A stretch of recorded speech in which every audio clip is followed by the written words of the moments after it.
జై శ్రీరామ్. ఓం శ్రీరామ రామ రామేతి రమే రామే మనోరమే సహస్రనామ తత్తుల్యం రామనామ వరానమే. ఓం రామనామ వరానమ ఓం నమైతి శ్రీమన్నారాయణాయ నమ. శ్రీరామ రఘురామ కోసలరామ కౌసల్యతనయ కౌసల్యతనయ శ్రీరామ కౌస్తుభాంగ తూర్పున బాణుడు దయించెను తోయజాక్ష.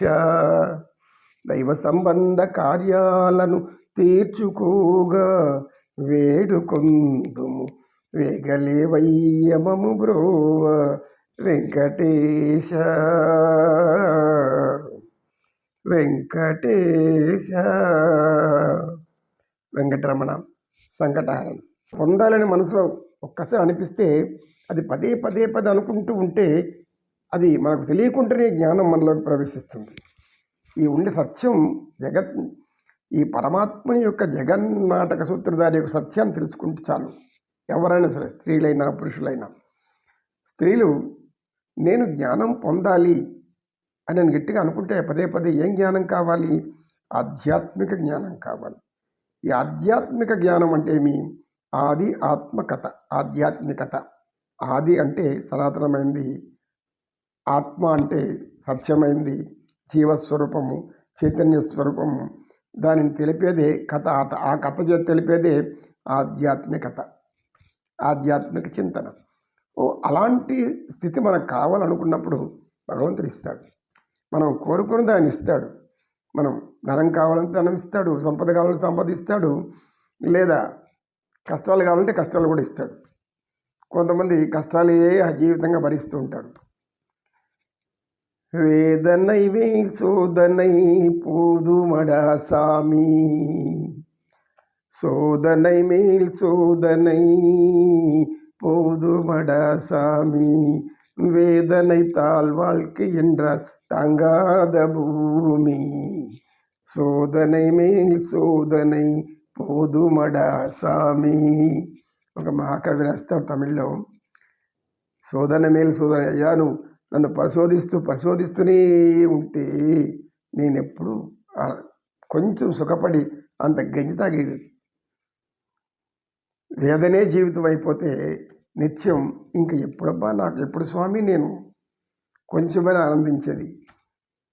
నన్ను నిరంతరం కష్టాలకే గురి చేస్తూ ఉంటే నాకు ఆ కష్టం పోయేది ఎప్పుడు అని బాధపడుతుంటే, కష్టం పోయేదెప్పుడు అని బాధపడుతూ కూర్చుంటే ఎలా పోవాలో భగవంతుడిని తెలిసిపోతుంది. అది ఆయన ఆ ఒక మహాకవి, గొప్ప జ్ఞాని. ఇలా నీవు నిత్యం శోధిస్తూ ఉంటే స్వామి నేనేమైపోతాను? మనిషిగా ఇచ్చినావు, కాస్త సంతోషాన్ని ఇవ్వయ్యా. ఈ భూమి మీద నేను జీవించాలంటే భూమాత నేను మంచి పని చేస్తేనే సంతోషిస్తుంది. కనుక ఈ భూమి కూడా భరించలేని నేను కష్టపడుతుంటే మా తల్లి మాయమ్మ నువ్వు కరుణించవయ్యా అని వేడుకుంటాడు ఒక భక్తుడు. కనుక ఇప్పుడు ఆనందంగా ఉండడం అనేది మనకు ఒక అలవాటు అని ముందే చెప్పుకున్నాం. ఆనందంగా ఉండలేకపోవడానికి అనేక కారణాలు చెప్పుకుంటున్నాం. ఇద్దరు ఉంటారు, ఇద్దరు కానీ ముగ్గురు కానీ ఎంతమంది అయినా ఎవరైనా కానీ మనకు ముందర అనేక అవకాశాలు ఉంటాయి. ప్రతి అవకాశాన్ని మనకు అనుకూలంగా మార్చుకుంటే జీవితం ఆనందంగా మారిపోతుంది. అంటే అది అనుకూలంగా ఆలోచించాలి. అంటే మీ పాజిటివ్ యాటిట్యూడ్లోకి వెళ్ళిపోవాలి.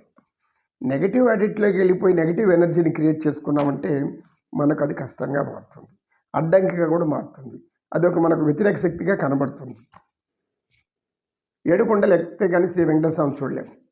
ఇప్పుడు అంటే బస్సులు ఉన్నాయి, ఆ కాలంలో పూర్వకాలం నడిచిపెట్టేవాళ్ళు. కొంతమందికి వెంకటేశ్వర స్వామిని దర్శించాలనే ఆతృత చాలా విధంగా ఉండేది, ఎంతో ప్రేమతో ఉంటారు పూర్వకాలం. కొంతమంది అలా వెళ్తుంటే ఒక ఇద్దరు ఏమన్నారు, అయ్యే 7 కొండలు ఎక్కి స్వామిని దర్శించాలా? ఈ కొండలు ఎక్కేది ఎప్పుడు? ఆయన నేను చేరుకునేది ఎప్పుడు? నేను ఎక్కగలుగుతానా ఎక్కలేనా అని అనుకున్నాడు మనసులో. ఎప్పుడైతే అలాంటి ఆలోచన వచ్చిందో వాళ్ళకి వెంటనే మనసు బలహీనపడిపోయింది. కాళ్ళు కూడా ఎక్కలేమనేటువంటి స్థితికి వచ్చేసాయి. మనసు సంకేతాలు ఇస్తున్నాయి. నువ్వు ఎక్కలేవు, మధ్యలో నా కళ్ళు తిరిగి పడిపోతావు, లేకపోతే దొల్లుకుంటూ వచ్చి కింద పడతావు మెట్టపై నుంచి, ఏమన్నా అయిపోతావు, జాగ్రత్త అని హెచ్చరిస్తూ ఉంది. చెప్పాం కదా, లోపల ఉండే ఒక పెద్ద భూతం మనసు, భయంకరమైన భూతం అది. నువ్వు అనుకుంటే అలాగే చేస్తుంది అన్నది.